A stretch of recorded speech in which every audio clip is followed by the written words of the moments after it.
Company அக்கௌண்ட்ல issue of shares பார்ப்போம். இந்த சம்மை பார்க்கறதுக்கு முன்னாடி ஷேர்னா என்னன்னு சொல்லிடுறேன். ஷேர் வந்து 2 டைப்ஸ் இருக்கு, equity shares, preference shares. Equity share அப்படிங்கிறது சாதாரண பங்குகள், ப்ரிஃபரன்ஸ் ஷேர் அப்படிங்கிறது முன்னுரிமை பங்குகள். ஷேர் வந்து என்ன பர்பஸ்க்காக வந்து ஒரு கம்பெனி இஷ்யூ பண்றாங்க அப்படின்னா, தனக்கு தேவையான கேபிட்டலை பொதுமக்கள் தேர்ந்து கலெக்ட் பண்றதுக்காக இந்த ஷேருங்கிறது இஷ்யூ பண்ணுவாங்க. பொதுமக்கள்கிட்டேருந்து தனக்கு தேவையான முதல கேபிட்டலை பெறுவதற்காக.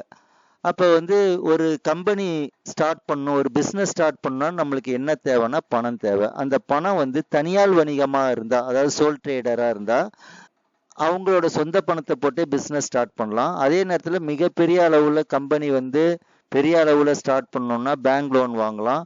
அதுவும் இல்லாமல் இன்னும் பெரிய company, for example Tata, Reliance இந்த மாதிரி கம்பெனினா தனக்கு தேவையான முதல்ல அவங்க சொந்த பணத்தை மட்டும் எடுத்து போட்டு ஸ்டார்ட் பண்ண முடியாது.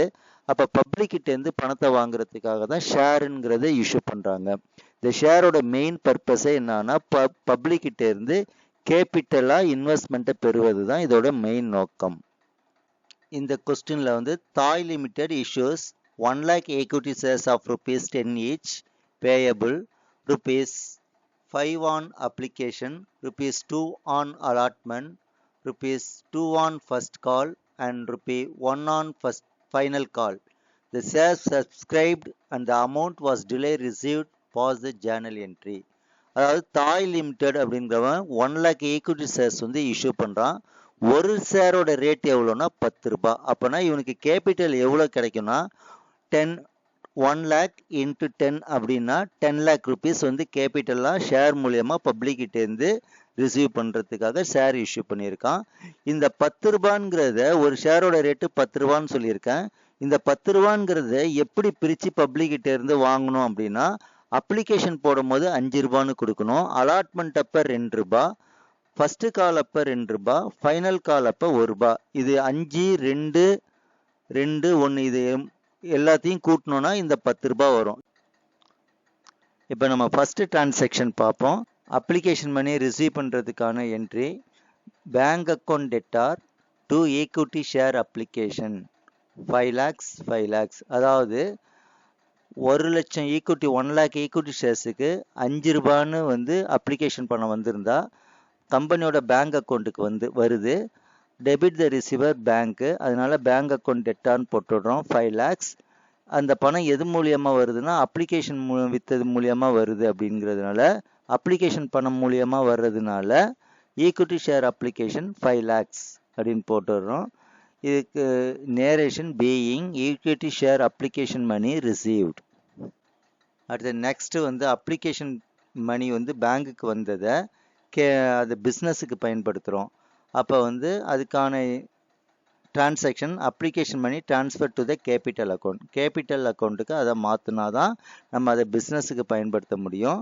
அதனால் அதுக்கான ஜேர்னல் வந்து equity share application account debtor 5 lakhs to equity share capital 5 lakhs. அதாவது 1 lakh ஈக்விட்டி ஷேர் இன்ட்டு 5 அப்படிங்கிறது தான் இந்த 5 lakhsன்னு போட்டிருக்கோம். இதுக்கான narration being application money transfer to the capital account. Second transaction equity share allotment money ரிசீவ்டுக்கு வந்து நம்ம ஜேர்னல் போடணும். அதுக்கான first transaction equity share allotment money due. இதுக்கான journal equity share allotment account debtor to equity share capital. அதாவது equity share allotment மூலியமா equity share கேபிட்டலுக்கு வர வேண்டியது 2 லட்சம் அப்படின்னு போடுறோம். ஏன்னா அலாட்மெண்ட் அப்போ 2 ரூபான்னு கொடுக்கணும்னு சொல்லியிருக்கோம். அப்போ 1 லட்சம் ஈக்விட்டி ஷேருக்கு 2 ரூபானா 2 லட்சம் வரும். அதனால தான் கேபிட்டலுக்கு அலாட்மெண்ட் மூலியமா கேபிட்டலுக்கு வர வேண்டியது 2 லட்சம். அது equity share allotment account debtor to equity share capital. இந்த இடத்துல வந்து இந்த ஜேர்னல் போடும் போது இன்னும் நம்ம கைக்கு பணம் வந்து சேரல. எப்போ வந்து பேங்குக்கு வரும்போது தான் நம்ம பணம் வந்து பேங்குக்கு வந்த மாதிரி அர்த்தம். அப்போ 2வது என்ட்ரியில தான் bank account debtor to equity share allotment 2 lakhs போடுவோம். இதுக்கான narration being share allotment money receive. இப்போ இதுக்கான மணி வந்து ரிசீவ் பண்ணிட்டோம், அது பேங்குக்கு வந்திருக்கு. அதனால bank account debtor to equity share allotment money ரிசீவ்னு போட்டுருக்கோம். இப்போ உங்களுக்கு ஒரு சந்தேகம் வரும், அப்ளிகேஷன் மணி ரிசீவ் பண்ணும்போது bank account debtor to equity share application அப்படின்னு போட்டுட்டு அடுத்ததுதான் இந்த பணத்தை வந்து பேங்க்ல இருந்து கேபிட்டலுக்கு மாத்திருக்கோம். ஆனா இங்க அலாட்மெண்ட்ல வந்து அலாட்மெண்ட் மூலியமா கேபிட்டலுக்கு வர வேண்டியது 2 லட்சம் போட்டுட்டு அந்த என்ட்ரியை போட்டுட்டு அடுத்ததுதான் பேங்குக்கு வந்து bank account debtor to equity share allotment அப்படின்ட்டு பேங்குக்கு வந்த டிரான்சாக்ஷனுக்கான ஜேர்னலை போட்டிருக்கோம். ஏன் இங்கேயும் மாறி வந்திருக்கு? இங்க பேங்க் டெபிட்ல மேல வந்தது, இங்க ஃபர்ஸ்ட்ல வந்தது, இங்க செகண்ட் ஆகும். செகண்ட்ல வந்தது ஃபர்ஸ்ட்லயும் அலாட்மெண்ட்ல வரும். அப்ளிகேஷன்ங்கிற இடத்துல அலாட்மெண்ட்னு போட்டுட்டோம்னா அப்படியே அந்த என்ட்ரி வந்து ரிவர்ஸா வருது. ஏன் அந்த காரணம் அப்படின்னா அப்ளிகேஷன் வந்து நம்ம அப்ளை பண்ணும்போது எவ்வளவு வந்து ஷேர் வாங்க போறாங்க, நம்ம இஷ்யூ பண்ண ஷேரோட அதிகமா வாங்குறாங்களா கம்மியா வாங்குறாங்களான்னு நம்மளுக்கு தெரியாது. அதனால பேங்குக்கு வந்ததுக்கு பிறகுதான் எவ்வளவு அப்ளிகேஷன் பணம் வந்திருக்கும் அப்படிங்கிறது நம்மளுக்கு தெரியும். அதனாலதான் bank account debtor to equity share application நம்ம ஃபர்ஸ்ட் இதுல போட்டுடுறோம்.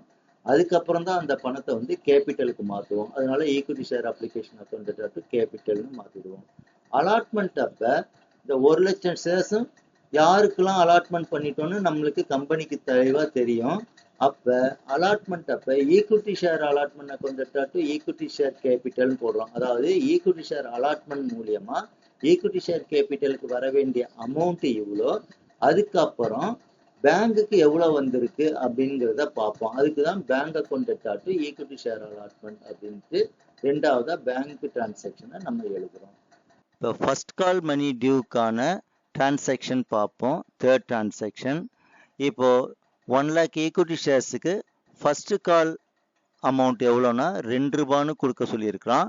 அப்போ 2 ரூபாய் இன்ட்டு 1 lakh rupees அப்படின்னா 2 lakh rupees ஃபர்ஸ்ட் கால் பண்ண வரணும். இதுக்கான டிரான்சாக்ஷனை இப்போ நம்ம பார்ப்போம். Equity share first call money due, இதுக்கான journal equity share capital account debtor 2 lakhs to equity share capital 2 lakhs.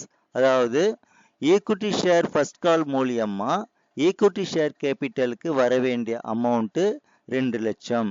அதாவது 1 lakh rupees issue of share issue பண்ணியிருக்கான். ஃபர்ஸ்ட் கால் அமௌண்ட் 2 ரூபாய் அப்படின்னா இதோட மல்டிப்ளை பண்ணா 2 lakhs rupees வருது. இதுக்கான narration being capital payment due, அதாவது ஃபர்ஸ்ட் கால் மணி வர வேண்டியது 2 லட்சம் அப்படிங்கிறதான் இந்த ஜேர்னல் வந்து நம்மளுக்கு சொல்லுது. அடுத்தது ஃபர்ஸ்ட் கால் பணம் வந்து பேங்குக்கு வந்திருக்கு, அதுக்கான ஜேர்னலை பார்ப்போம். Equity share first call money received, அதாவது கம்பெனி வந்து ஃபர்ஸ்ட் கால் மணியை வந்து பப்ளிக்கிட்டேருந்து ரிசீவ் பண்ணியிருக்கான். அதுக்கு bank account debtor to equity share first call account, அதாவது ஈக்விட்டி ஷேர் ஃபர்ஸ்ட் கால் மூலியமாக கேபிட்டலுக்கு வர வேண்டியது 2 lakhs, பேங்குக்கு வந்ததும் அதே 2 lakhs. Bank account debtor to equity share first call, அதாவது பேங்குக்கு வந்ததும் 2 lakhs rupees. இதுக்கு narration being first call money received. அடுத்த last transaction, fourth transaction equity share final call money due, இதுக்கான டிரான்சாக்ஷனை பார்ப்போம். 1 lakh ஈக்விட்டி ஷேர்ஸுக்கு ஃபைனல் கால் மணி ₹1ன்னு நம்மளுக்கு வர வேண்டியது.